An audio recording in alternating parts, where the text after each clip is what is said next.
En los grabados de todos los antiguos libros de la Edad Media, e incluso anteriores, tanto en ámbito cristiano como islámico, así como en tratados templarios anteriores al advenimiento del Islam y del cristianismo, los templarios han sido representados de esta manera, con un varón, tiene bigote y a veces barba, y detrás su mujer. El tratado más antiguo en que aparece este símbolo es posiblemente el año 912, pero hay otro muy similar, con atuendos romanos, del 126 a.C. Hoy solo se puede hallar en Internet unas traducciones de Sigillum Militium Christi, que nada tiene que ver con el sentido real de la frase. En realidad significa, en este sello militar vencerás, o sello militar vencedor. Ex Pisti no tiene nada que ver con Cristo, sino con una forma de mentalismo que da por hecho lo decretado.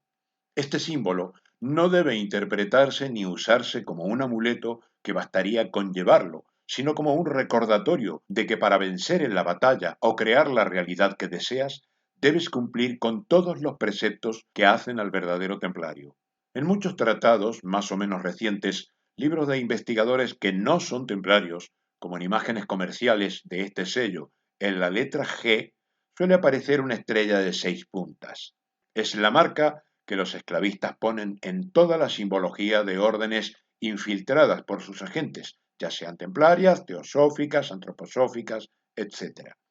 En cuanto a los escudos, se han inscrito en ellos diversos símbolos, incluyendo la Yepum, la estrella de 8 puntas. Pero esto podría dar lugar a equivocación y confusión con los cruzados, es decir, el brazo criminal de la Inquisición, aunque estos solo llevaban una cruz de 4 puntas. Por eso, en la mayoría de los documentos, aparece en el escudo la cruz templaria pateada o la de 4 triángulos unidos por una punta, lo que equivale a una pirámide inscrita en un plano. Recordarás que desde hace algunos cientos de años hasta hace unas pocas décadas, el símbolo ideal de la farmacia era justamente ese, donde la cruz representa realmente una pirámide inscrita en un plano y los triángulos que la forman tienen exactamente las proporciones de la gran pirámide de Giza. Cátaros y templarios anteriores a lo conocido. Antes de esos tiempos de las cruzadas, en que hubo que fundar una orden con aquellas misiones circunstanciales específicas, ya el templarismo era una realidad que jamás dejó de ser su obra divina desde que existe la humanidad mortal, pues sin ella esta humanidad habría sido esclavizada hasta su extinción por involución y miles y millones de almas se habrían perdido en el Avicii, aquel lugar del campo etérico del mundo en que las almas son destruidas y se pierde la individualidad, volviendo toda su esencia y componentes cuánticos al océano universal. Aquel que decía el maestro Esenio, de ahí no hay regreso ni perdón y viene el crujir de dientes.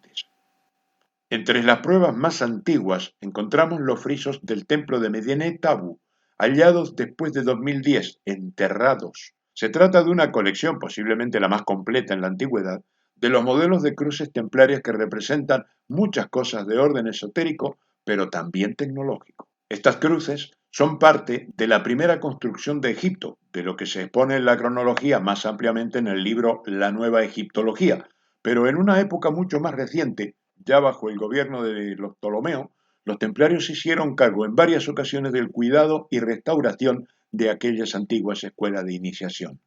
Así encontramos las cruces en construcciones de muy diversas épocas, en las islas Sogel y Elefantina, en Calapsa, Déndera, etc. En Déndera hay una parte que fue reconstruida durante la época tolemaica y vemos allí la influencia templaria y romana en todas partes.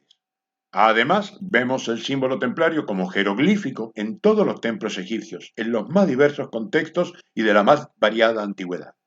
Para no repetir ideas y conceptos que están en otros libros, os remito a ellos, pero es de comprender que los templarios no somos algo nuevo, sino algo eterno, guardianes, cuando conviene, de las ciencias sagradas para que el esclavismo no pueda destruir escritos y toda clase de documentos, y divulgadores, cuando se puede, como en este momento en que la humanidad altamente tecnificada corre el riesgo de su autodestrucción, pero al mismo tiempo están dadas las condiciones sociales, tecnológicas y de masa crítica espiritual para revelarlo casi todo, reservando solo algunos asuntos tecnológicos que sería muy peligroso poner en manos de las masas con tanta gente que aún se encuentra en muy bajos niveles de conciencia. Las aberraciones históricas sobre el catarismo y los templarios son tan abundantes como absurdas, creadas por vaya a saber quién, completamente ajenos a la realidad templaria y cátara, de modo que vamos con un resumen para dejar claro este asunto. Como expliqué antes, la orden fundada por Hug de Payens solo fue una creación para tomar estado público por la necesidad de las circunstancias. La orden más antigua de la que hay documentos y registros escritos, en los cuales se mencionan otras muchas anteriores a esta, es la Ordo Templis Roma, que en el año 394 a.C. tenía más de 3.000 miembros y por razones prácticas se dividió en dos. 1.700 de sus miembros pasaron a integrar el Votivum Hermeticus, con la misión de encontrar un lugar adecuado para poner a salvo todos los libros existentes y hacer tantas copias de los mismos como fuese posible, ya que el sionismo, que no es una creación reciente como muchos han hecho creer, estaba dando pasos drásticos, avanzando en sus planes de dominio del mundo. Habían asesinado a 2 poblaciones fenicias que se encargaban de la logística en el transporte marítimo y servicio de casi todas las naciones. Una de ellas, de unos pocos miles de habitantes, en lo que ahora es Monastir, en Túnez, y la otra, mucho más numerosa, en Cartago.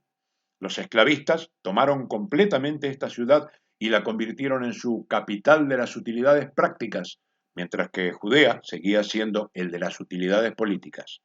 Más o menos ahora lo mismo con Judea como las utilidades políticas y el plan Andinia, las utilidades prácticas.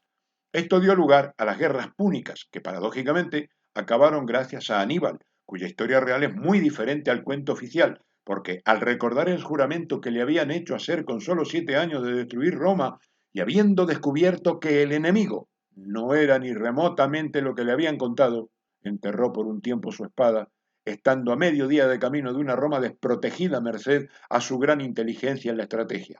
En vez de atacar, disolvió sus tropas, liberándolas para que regresen a Cartago o se queden a vivir en la zona, en Hispania o la Galia. Luego se presentó ante el Senado y comenzó a trabajar para Roma en secreto. Pero mucho antes de eso, en el 394 a.C., en previsión de esta situación, que los templarios vieron como muy posible, decidieron poner a salvo todo el conocimiento sagrado cuanto antes. Al Votivum Hermeticus ya pertenecían varios de los miembros del Senado, Senatum Populus Quorum Romanus, y no Senatum Populesque Romanus, como traducen los que no conocen la historia ni el idioma. Y se contó con la ayuda no solo de Roma, sino también con Ptolomeo I Sóter de Egipto para establecer una biblioteca en Alejandría, en la que se incorporaron más de 100 amanuenses. Recordemos que los libros se escribían a mano. Esos señores eran los amanuenses. Las copias de los libros también formaron una gran biblioteca que se instaló cerca del llamado Templo de Júpiter, Baalbek, Líbano, y luego se procedió a traducirlos a todos los idiomas conocidos en la época, haciéndose un incesante reparto por diversos países.